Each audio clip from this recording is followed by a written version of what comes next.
अस्सलाम वालेकुम बच्चों, होप आप सब ठीक होंगे। आज हम स्टार्ट करेंगे आपकी नोटबुक का पहला चैप्टर यानी लाइट। तो पहला ही क्वेश्चन जो हमारे दिमाग में आता है that is what is light. What is light? Light होती क्या है? What is light? देखो जी, लाइट एक एनर्जी है जिसकी मदद से हम अपने इर्द गिर्द की चीजें देख पाते हैं। यानी light is an energy which enables us to see the objects around us. जो भी चीजें हमारे इर्द गिर्द हैं, वो कलर्ड हो या कलरलेस हो, वो हम लाइट की मदद से देख पाते हैं। So light is an energy which enables us to see the objects around us.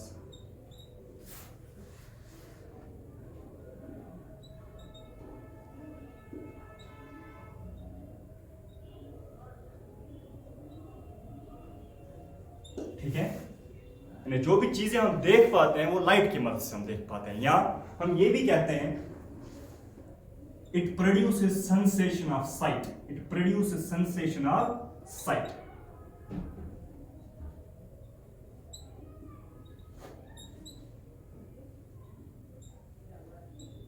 जो भी नज़ारे हम देख पाते हैं वो हम लाइट की मदद से देख पाते हैं। ठीक है, सो एक बार फिर, light is an energy which enables us to see the objects around us। ठीक है, तो आपको अब समझ आई होगी कि लाइट हम किसे कहते हैं। ठीक है, अब ये जो लाइट है इसकी वजह से दुनिया में बहुत से फिनोमेना होते हैं। ठीक है, जैसे आपको पता होगा कि लाइट से रिफ्लेक्शन होती है, लाइट से रिफ्रैक्शन होती है, और आगे जब आप जाओगे 11th 12th में आप जाओगे तो आपको पता चलेगा कि लाइट से और भी बहुत सारे फिनोमेना होते हैं, जैसे डिफ्रैक्शन होती है, इंटरफ्रेंस होती है, फोटो इलेक्ट्रिक इफेक्ट होते हैं। ठीक है, तो इस क्लास में हमें पढ़ना है कि लाइट की मदद से एक तो रिफ्लेक्शन होते हैं और एक रिफ्रैक्शन होते हैं। ठीक है, तो हम स्टार्ट करेंगे और रिफ्लेक्शन।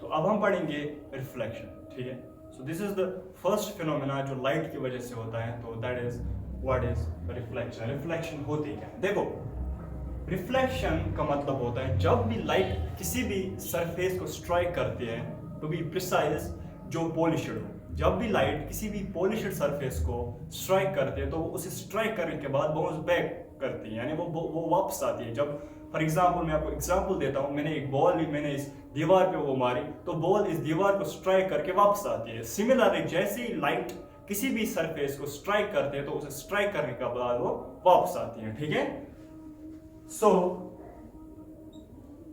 हम लिख सकते हैं it is the process of bouncing back of light rays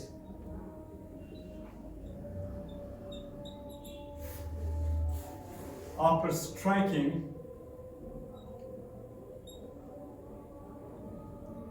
any polished surface।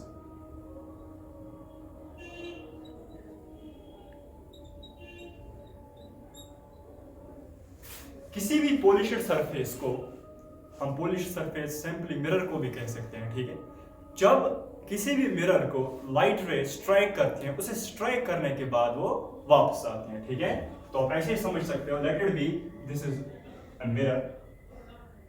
So this, ये जो डैशेस हैं ये शो करते हैं कि ये जो मिरर है यहाँ से पेंटेड है, यानी जो भी रिफ्लेक्शन होगी वो अब यहाँ से नहीं होगी, तभी ये डैशेस होते हैं। आपने अपनी बुक पे देखे होंगे।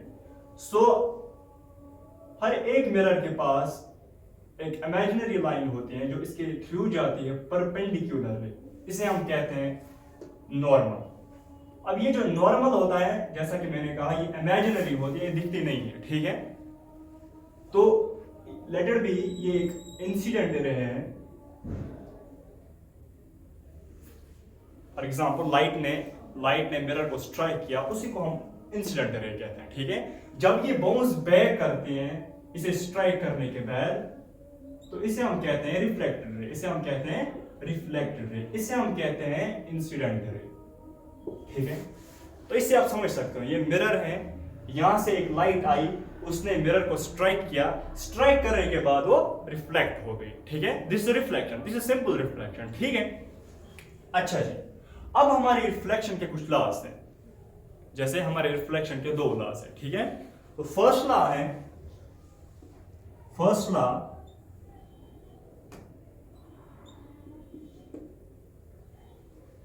Incident ray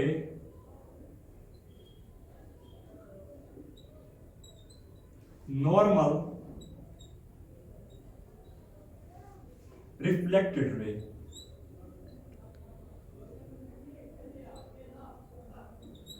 all lie on the same plane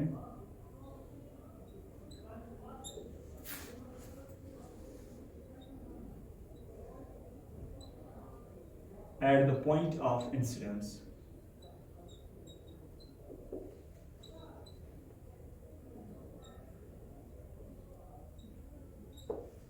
ठीक है, देखो ये जो इंसिडेंट है, इंसिडेंट रे है, ये नॉर्मल है और ये रिफ्लेक्टेड रे है। अगर आप गौर करोगे ये एक ही प्लेन पे लाई कर रहे हैं, यानी ये एक ही मिरर पे लाई कर रहे हैं, ठीक है, और एक ही पॉइंट पे ये लाई कर रहे हैं, और इस पॉइंट को हम बोलते हैं point of incident. So this is the first law. ये जो इंसिडेंट रे होती है और नॉर्मल होता है और हमारी रिफ्लेक्टेड रे होती है, एक ही पॉइंट पे लाई करते हैं, उसे पॉइंट ऑफ इंसिडेंस बोलते हैं, और एक ही प्लेन पे भी लाई करते हैं, यानी एक ही मिरर पे ये लाई करते हैं। So this is the first law. और अब हम पढ़ रहे हैं second law.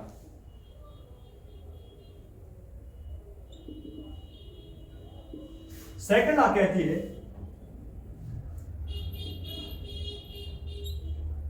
Angle of incidence is always equal to the angle of reflection.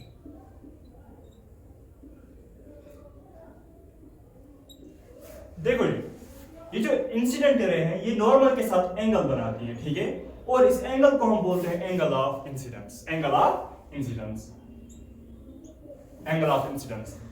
और ये जो रिफ्लेक्टेड रे है ये भी एंगल बनाती है, किसके साथ? नॉर्मल के साथ, और इसको हम बोलते हैं एंगल ऑफ रिफ्लेक्शन।